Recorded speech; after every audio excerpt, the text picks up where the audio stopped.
Hello, beloved. Welcome to today. I was inspired to start the podcast with a divination practice of pulling a card. When I was shuffling the deck, I really just focused on what does the essence of the world need right now in this fast moving transition from so many different octaves of energy, meaning moving from dense forms to higher forms. What I pulled was the Wheel of Fortune. And the Wheel of Fortune really reminds me, I just love this card, is fast movement of one phase to another. It also reminds me of going back to scripture. And it is this fiery image in the book of Ezekiel that represents the universe and the path that we travel through in this world and into the afterlife. It's this enduring connection of really between the world and the next phase, the power from as above, so below. And that our greatest fortune is the outcome of our deepest intention, our deepest desire that we set within ourselves. And I've also talked about global psychic intuition. This beautiful Wheel of Fortune really resembled the message around going back to what is the global psychic intuition is this premise vertical alignment with our intuition. We're seeing this uprising of people and their mediumship and their intuition and consciousness. One of the biggest things that for myself is the sensitivity of my relationship to my guides and my angelic friends, such as my brother and my sister, Christelle and Kelsey. I can really sense them. And I'm getting used to the sense of turning on to AM, PM frequencies of when I'm not holding enough light.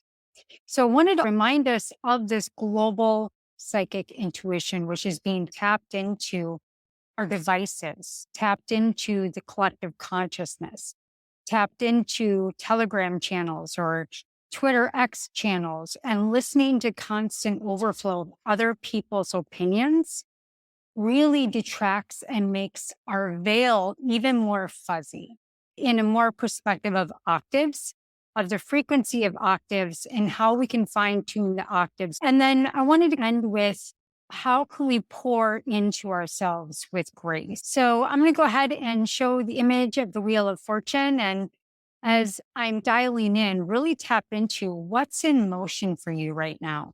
What maybe needs to slow down? And what is this fate and destiny that you see in this beautiful Wheel of Fortune card?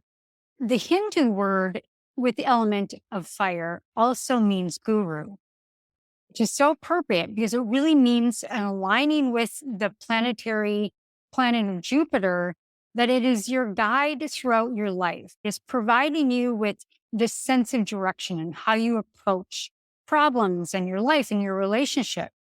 And the Jupiter planet is really one of greater fortune. It's related to your highest ideas and creativity and your purpose to bring you this inner happiness. So as you dial in on this card, be prepared for something amazing to happen. As we move into this global psychic network, we're constantly connected to our devices.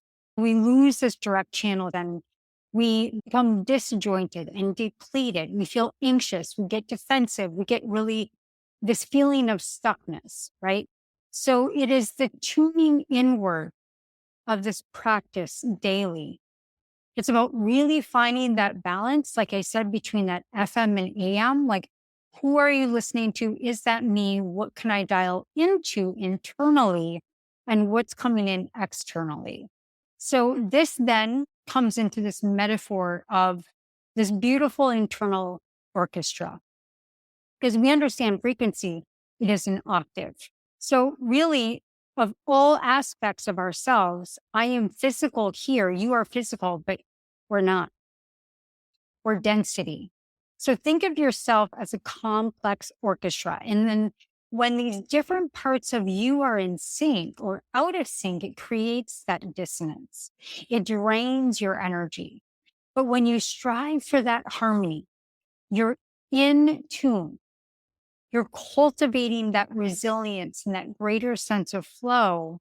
by being able to detach yourself from all these other thought forms right now in society, you really learn to integrate all of those ups and downs. You feel more connected to yourself and to others, and you don't go into these deep seated judgment. Even those small amounts of mindfulness or in discussion with someone that can help you with your channel will directly impact how you move through this world, just like the Wheel of Fortune. It really reminds us of tuning into the internal and external input so that you can broaden the octaves of your awareness to engage more fully in the world around you, but being in the higher realms of the world around you. Now, one of my favorite, and she was my first teacher, was Caroline Myss. She uses this term of defying gravity. When we look at the powers of grace, it can help us deal with what we maybe can't help ourselves with, right? This is why we look at defying gravity, and if we look at the Wheel of Fortune, is that things are constantly in motion. They're in ebb and flow, female, masculine. And this brings about the gravity of the physical world. But what I'm talking about here is the mystical world, the spiritual, energetic, subtle body world. It's that gravity that we want to give weight to. And we give weight to our energy and what's around us, going back to the global psychic network, to things that are disempowering.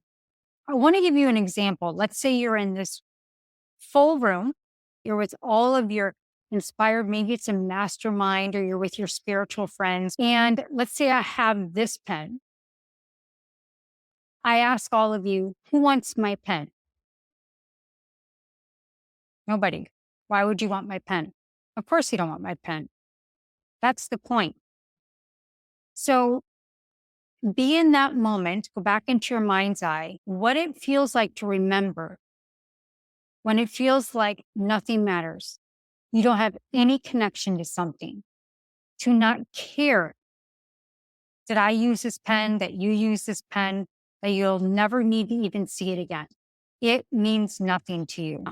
If I said, whoever gets this pen, I'm telling you right now, it will start writing out fluidly all the answers to all your problems. I would create an illusion if I did that. It's an illusion. And it would cause people, and perhaps you, energy, and you'll literally start hemorrhaging and attaching to this pen. So then you start thinking, if I don't get this pen, I'm not going to X, Y, or Z. I'm not going to be happy. I'm not going to be loved. I'm not going to get the life that I want. I'm not going to get married. I must have that pen. It's an illusion. And so all of this venom that toxicity creates from judgment, from false deities, from being disconnected from the spirit realm, is generated in people. The jealousy, the competition, the compare and despair, the judgy McJudy in this pen.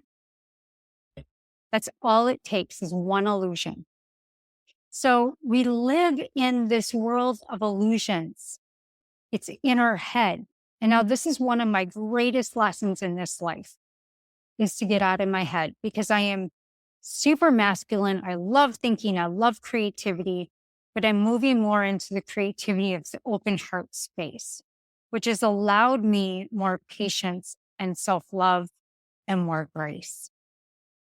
And so when you start attaching your precious spirit to something outside of yourself and you assign this value to it, you assign your power to it. And you're assigning your power to it, whether it's a car or a course or a modality or this mastermind you have to be in because you've leveled up so far in your business to have the next ticket in your wealth 10K in one day bullshit. You gotta have this, you gotta have that. But there's an equation. And that is the most irrational thing that a human being can do. But we do it all the time. And that equation is left in our primal brain, in our amygdala, in our default mode network. It's the oldest part of our brain. We can see this going on with the industry, the drug industry right now with Ozempic, LP-1 drugs. It's said that we could have a skinny USA of America within 5 years because this drug is just an example of turning off the ability to turn off these primal brain networks of primal addiction. So we decide we have to have this, we have to have that, we have to have attention to meet our self-worth. All of these things we give gravity to. And here's what's true. The more gravity you give to things around you, your past, your memories, your wounds, the stuff that you have to have, it is the attention that the more you drain yourself of your power, that you lose by this gravity. So as you create a field of psychic weight, you become dense. Now going back to the global psychic intuition network, you become dense. You actually become dense. You become heavier. And it's reflected in a heavy psychic state that people get into. What does this look like? We go to the DSM and we analyze you and we tell you that you are severely depressed. You have anxiety disorder. All it is this heaviness, the absence of creativity, connection to the higher realms, your guides, the spirit world, the absence of being able to hold your attention. So the diffusion of yourself impacts the way in which you energize the law of creation, the way you energize synchronicity, the way you energize coincidences and positive actions and reactions, because you've stepped out of your power. Most of the time unconsciously. I will be the last person to blame you, shame you, or tell you're doing something wrong. There's nothing to fix. But your power has been dismantled. So you have to borrow power or utilize power. So you tend to either start complaining as a way of getting a dose of your power from somebody, or you start grabbing onto thought forms that are collective thought forms, like all those people are ruining our country. It's a collective thought form. It's all program that other people believe, that you start settling into this collective thought form and you think that this is consciousness for you. But the reality is you're too exhausted or you've disempowered to generate this highly sophisticated perception of yourself that is an illusion. And it's a very dangerous one. If we give too much gravity to one of them, we lose the essence of the beauty of the wheel of fortune, that everything is always in motion, but the focus is who's moving the wheel. And that's where grace comes in again and again in 1,000 and a million ways. And oftentimes we just get too weighed down. So how can you lighten your load? How can you ask for help? How can you get more resourceful? How can you start to tap out of the collective consciousness and be softened? Because when that happens, we have to wait longer for healing. It's a play on words. We get weighted down, but that means you have to wait longer. And thinking in terms of how I solve this problem is a lens that I'm broken, where I need fixing as a resolution. That's just adding more weight. So over all these years of the best of intentions of trying to accelerate in our journey, we just create more weight versus what do you want? What do you desire? And then making a choice. I practice it. We all practice it. We all must practice it in the lens of grace. We need a level of light that no longer is generating that frequency, but that what is of grace. Convert it to grace. Grace means understanding. to give me the grace to understand the larger picture of what I'm doing here. Or what can I help this person see through my grace of no judging them, but really holding space for them to help me understand maybe this person better because I don't get them. And I need grace in the moment to heighten my altitude of light. Go vertical. So that's how you take a simple word of judgment or judgmental emotions and you just fill it and soften it with grace. And it becomes a current that runs through you vertically. And you start thinking and responding at the speed of light because you're not weighed down by the weight, by giving yourself continual access to grace. So as we close up today's message, going back to the Wheel of Fortune, what else do you see in this card? What else sticks out to you? Now, the Wheel card is the number 10. It means the chance of rolling this dice of life. It's the alchemical signals and symbols of all the spokes on the wheel representing the 4 elements of withholding within yourself earth, air, fire, and water, leading with fire. Now, Hermetics, as I shared, is this beautiful figure of representing fate and your destiny, ascension, rising from the senses of the state of the divine with more understanding.